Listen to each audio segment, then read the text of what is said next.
शास्त्र ने कहीं एक अद्भुत वचन कहा है कि दी अदर इज हेल, वो जो दूसरा है वही नरक है। लेकिन शास्त्र ने ये नहीं कहा कि why the other is other, वो दूसरा दूसरा क्यों है। वो दूसरा दूसरा इसलिए है कि मैं हूं, और जब तक मैं हूं तब तक दुनिया में हर चीज दूसरी है, अन्य है, भिन्न है। और जब तक भिन्नता है तब तक प्रेम का अनुभव नहीं हो सकता। प्रेम है एकात्म का अनुभव। प्रेम है इस बात का अनुभव कि गिर गई दीवार और दो ऊर्जाएं मिल गई और संयुक्त हो गई। प्रेम है इस बात का अनुभव कि एक व्यक्ति और दूसरे व्यक्ति की सारी दीवारें गिर गई और प्राण संयुक्त हुए, मिले और एक हो गए।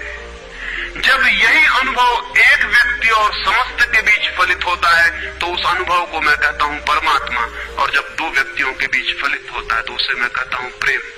अगर मेरे और किसी दूसरे व्यक्ति के बीच ये अनुभव फलित हो जाए कि हमारी दीवारें गिर जाएं, हम किसी भीतर के तल पर एक हो जाएं, एक संगीत, एक धारा, एक प्राण, तो ये अनुभव है प्रेम।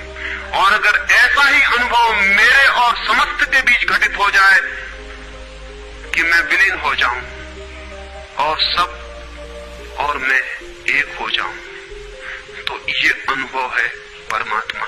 इसलिए मैं कहता हूं प्रेम है सीढ़ी और परमात्मा है उस यात्रा की अंतिम मंजिल। ये कैसे संभव है कि दूसरा मिट जाए?